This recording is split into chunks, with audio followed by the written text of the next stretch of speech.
Noel. Welcome back to the project. Hello, how are you? I'm very well. So I'm interested in the title that you've given this best of. So Back the Way We Came, Volume 1. So obviously best ofs are naturally backward looking, they're retrospective. Yeah. But are you trying to capture something kind of nostalgic? That's what a best of is. It's kind of looking back over your journey so far. And the reason why it's called Volume 1 is when I came up with the title, I thought the title was so good that I'd be damned if I'm coming up with another one in another 10 years. So we'll just stick a Volume 1 on it and call the next one Volume 2.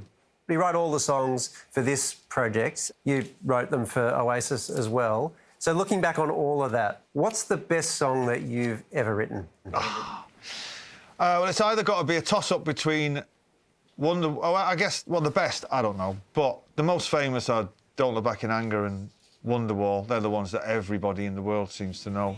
Whether they're the best, I don't know. Everybody would have a personal opinion on that. My personal favourite, probably from the Oasis lot, would be Supersonic, which was our first single, because it was written and recorded and mixed in one night. So that holds a special place in the canon. But I'd say Don't Look Back in Anger, because when I play it every night, it brings the house down, and that song means a lot to people, and it probably means more than I'll ever understand, actually.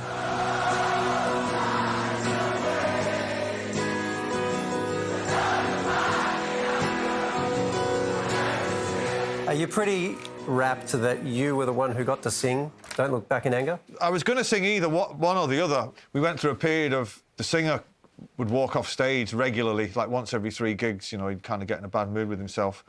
And I'd be left to kind of finish the gig off, and I thought I'd better have some big tunes. And then everybody else thought it would be better if Liam sang Wonderwall, because I don't know why. And anyway, but it turned out great in the end.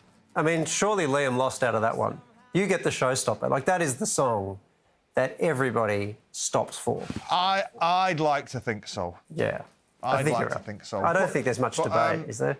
I don't know, though, Wonderwall, I mean, that song, I mean, Lord knows what it's even about, but that song has paid for many a holiday. I imagine you have a lot of wild stories from your life touring. You have no idea.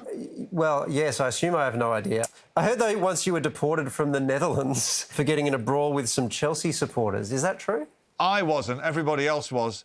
While they were fighting with football supporters, I was chatting up girls in the bar. Right. There's lots of stuff. I've been banned by the Chinese government from ever visiting China.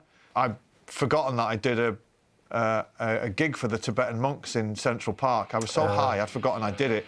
And then when it came to go to China, I got a letter from the Ministry of the Interior telling me I was an enemy of the people. Wow. Which is quite some achievement. What's it like receiving a letter like that? Funny. You know, because I like the food.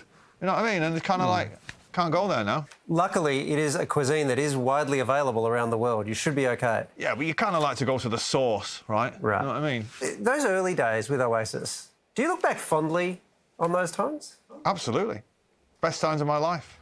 And they were great days because you didn't know what was going to happen from one week to the next, but you knew that it was going to be bigger and bigger. Then after Morning Glory, all hell broke loose. And then at the end of the Morning Glory tour, we all got paid, and that's when the fun started. But if you loved it so much, why can't you go back? People ask me that question on a daily basis, and I can only say to you that I just don't feel like it. I don't feel like it. When you're in a band, it's an absolute compromise. So where I'm at now, I don't think I could come up with an idea and have to run it by 4 people, and then 6 weeks later, somebody knocks it back because their cat's got a cough. So, you know, I like to march to the beat of my own drum.